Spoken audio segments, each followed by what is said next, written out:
again, friends. Welcome back to Spooky Month, and the next installment of The Dunwich Horror by H.P. Lovecraft. Wilbur Whately is dead. I honestly didn't expect him to die halfway through the story. I mean, he was the main character, wasn't he? And we still don't know what is going on at that farm. Well, let's all grab our security blankets and keep going with the Dunwich Horror. Yet all this was only the prologue of the actual Dunwich Horror.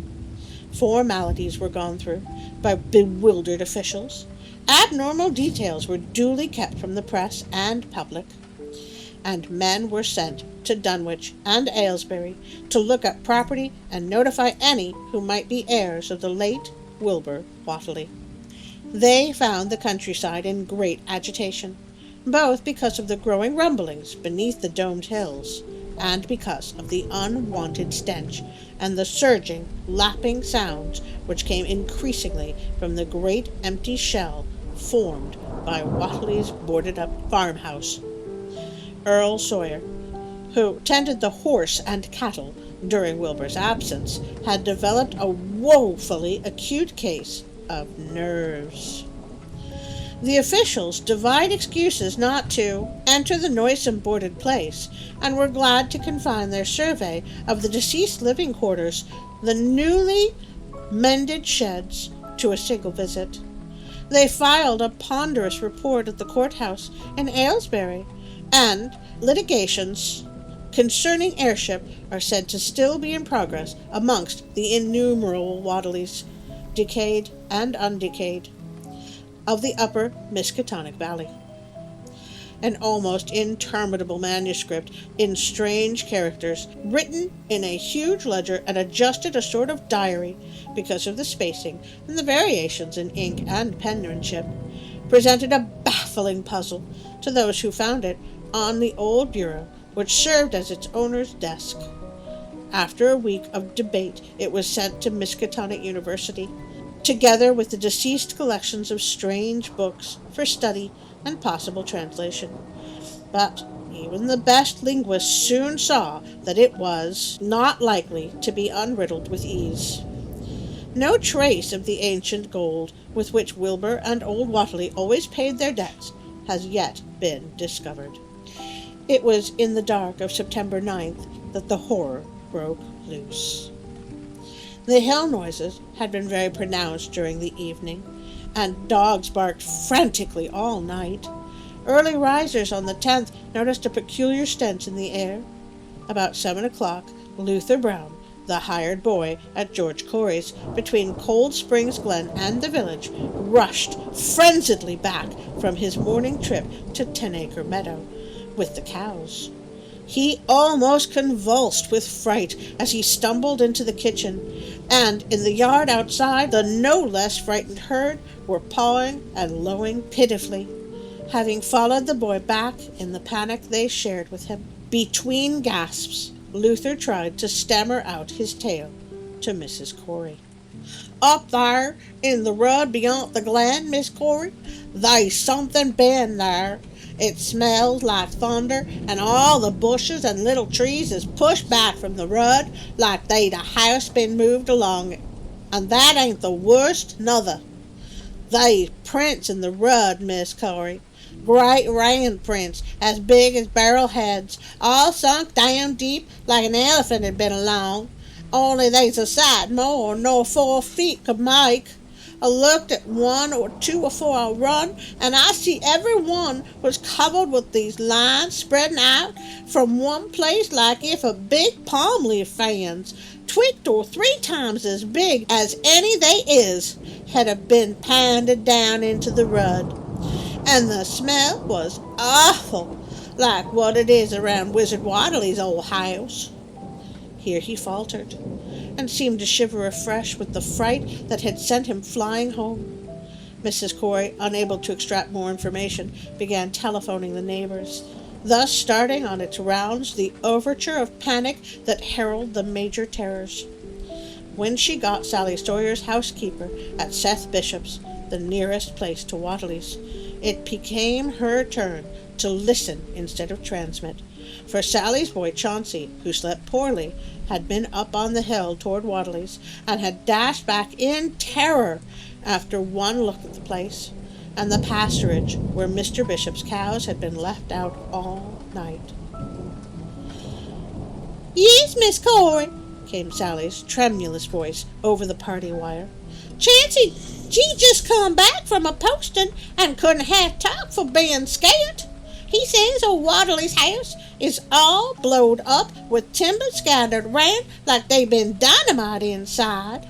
Only the bottom floor ain't through, but it is all covered with a kind of tar-like stuff that smells awful and drips down the edges onto the ground, where the side timbers is blown away. And there's awful kinder marks in the yard, too. Great round marks, bigger round than the hogshead, and all sticky with stuff like is on the blowed-up house. Chancey, he says they leads off into the meadows, where a great swath, wider than a barn, is matted down, and all the stone walls tumbled every which way wherever it goes. And he says he, Miss Corey, as how he sought to look for ses cows, frightened as he was, and found 'em in the upper pasture nigh the Devil's Hop yard in awful shape. Half of 'em's clean gone, and nigh half of them that's left is sucked mostly dry of blood, with sores on 'em like they's been on Wadley's cattle ever since Lavinia's black brat was born.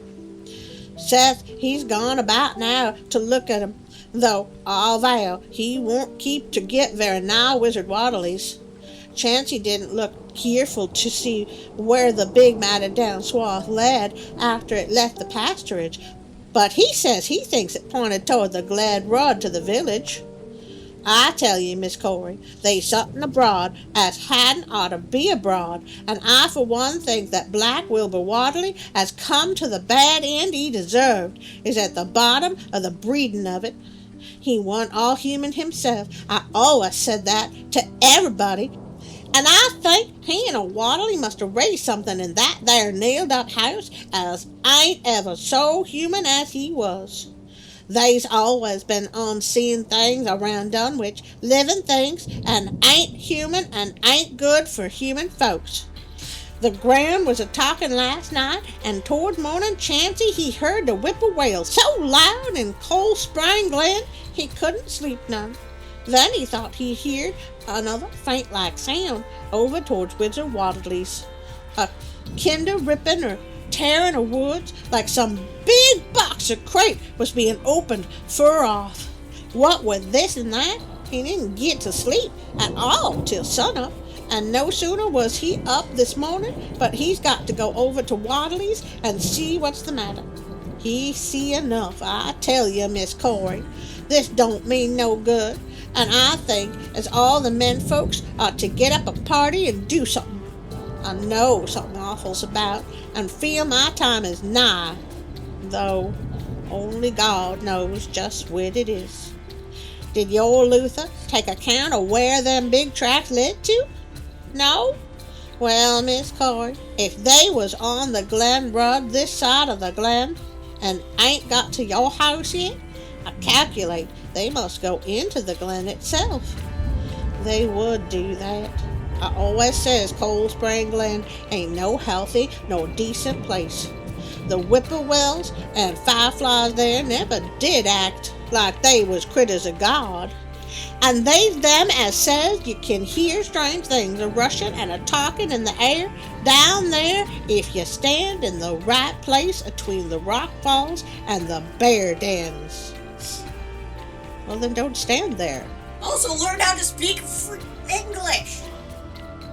You were about to get beeped again, weren't you? Yes. This is annoying me.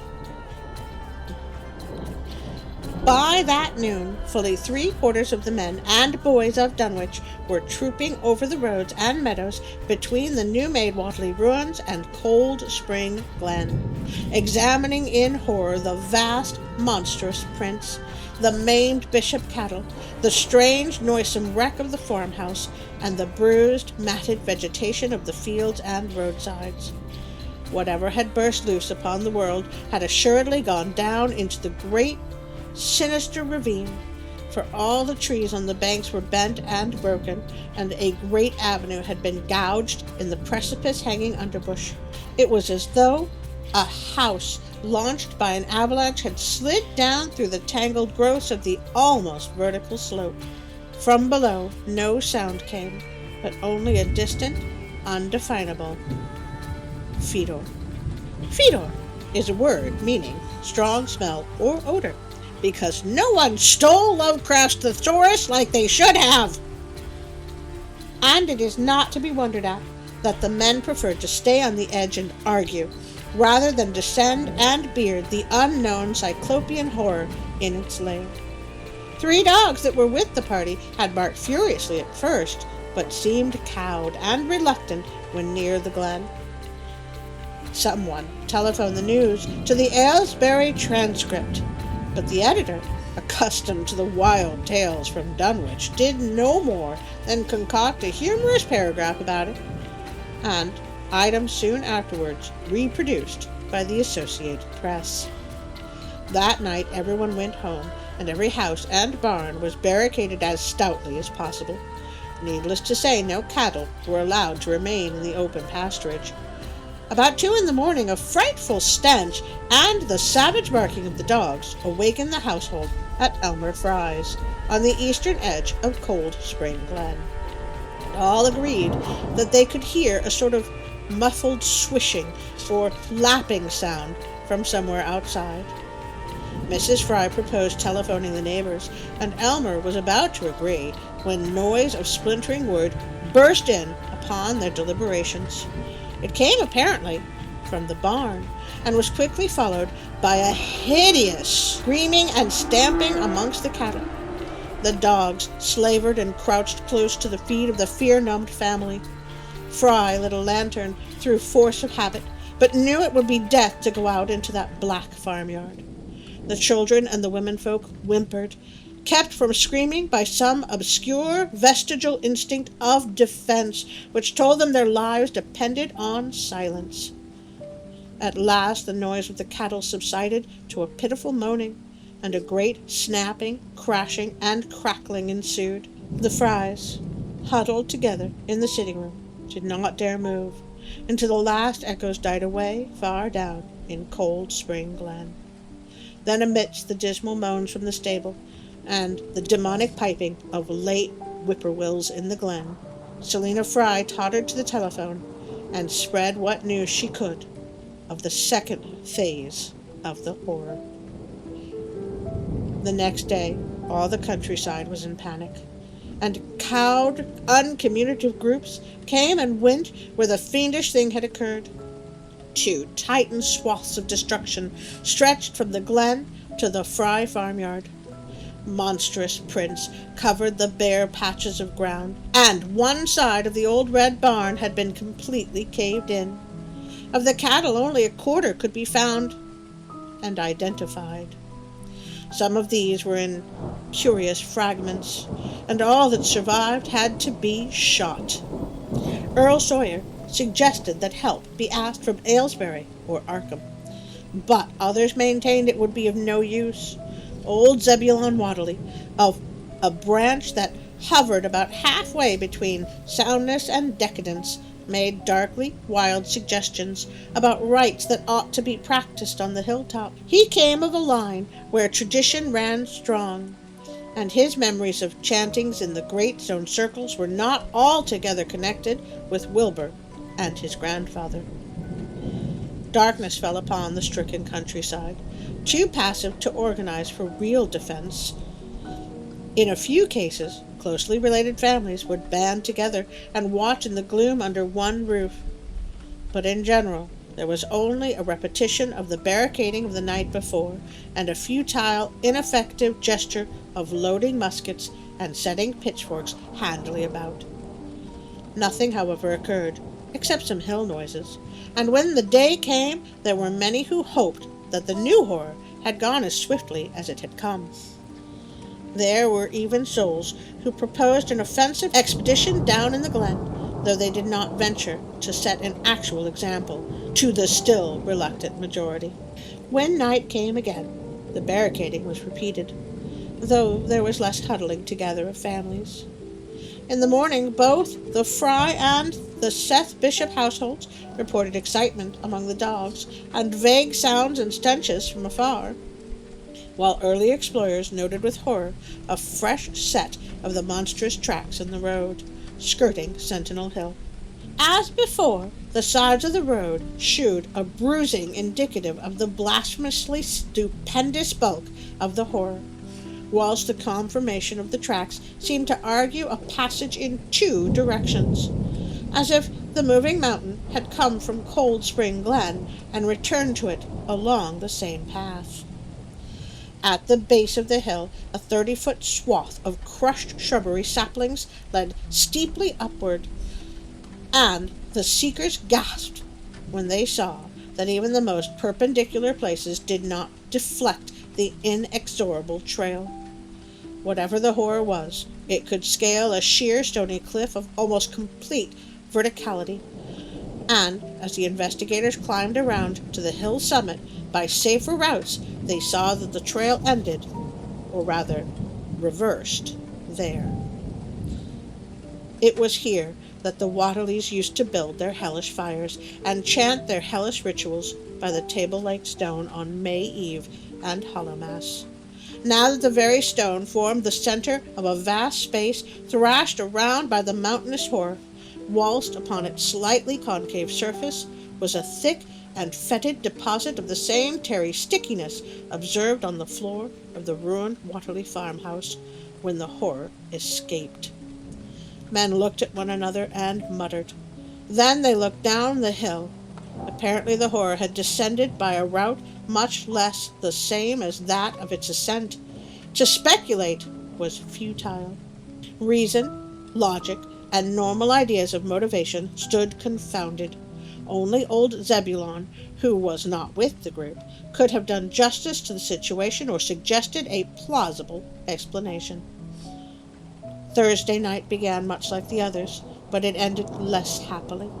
The whippoorwills in the glen had screamed with such unusual persistence that many could not sleep, and about 3 a.m.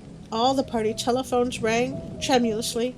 Those who took down their receivers heard a fright-mad voice shriek out, "Help! Oh my God!" And some thought a crashing sound followed, the breaking off of an explanation.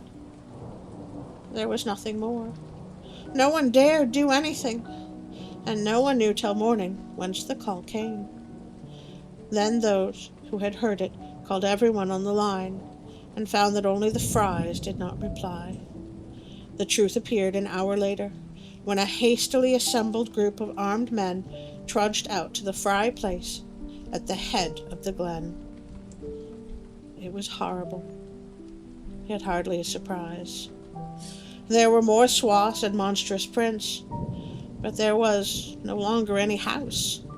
It had caved in like an eggshell, and amongst the ruins, nothing living or dead could be discovered. Only a stench and a tarry stickiness. The Elmer Frys had been erased from Dunwich. Oh, the poor Frys! That was probably a terrible and horrible end for them. I'm sorry, but none of their grammatical errors could possibly have warranted that kind of death. Oh, no. How much worse is it going to get? The story or the spelling? Oh, I was thinking the story. I was thinking the spelling. You know, you're ruining the very, the scariness here. I don't care. The hard typing ruined it. I'd be more frightened if I could understand what they were saying. You will be frightened by the grammar. At any rate, please like and share this video, to make the algorithm happy. I don't know if sharing makes the algorithm happy, but, we could try. But Also, it could get us some new friends, I hope. You know, there's a notification bell for people who like bell icons. I would like to thank Pixabay.com and its contributors for all the wonderful music, images, sounds, and videos that can be found there. They are just the most wonderful website. If you would like to support me on Patreon, Instagram, or Facebook, there are links in the description below. But most of all, my dear friends, I want to thank you for being with me week after week. You mean more than I can say. Thank you. And now a special thank you for my Patreon friends.